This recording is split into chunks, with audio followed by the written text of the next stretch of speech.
Levaktan geldim. Daha şükür umut peyda taptım. Sağ olun, Allah yalkasın.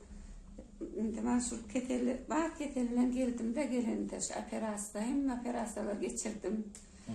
Daha şükür umut indi. Ayaklarım epleni, ayaklarım uyuşup kattı yattı. Umut daha şükür. Sağ olun, Allah yalkasın. Dige ayak için mi? Yani ne mi? Yok, emmeler için, kriz için. Davlen ya. Davlen için. Sonra şu kanlarım kattı yattım, donu yattım. İçine ekletmeyek de. Umut da şükür olarım.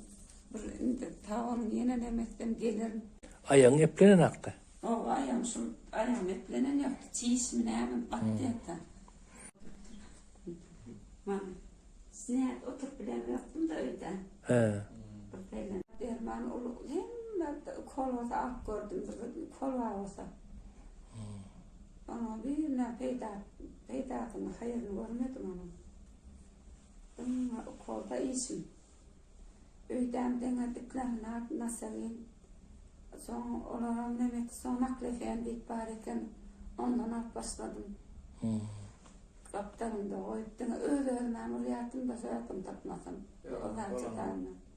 Olsun neydi, ameliyatım öyle. Ne kadar almasan geziliyen. O eğer ona da ama da şükür doktor onu hemen korktu.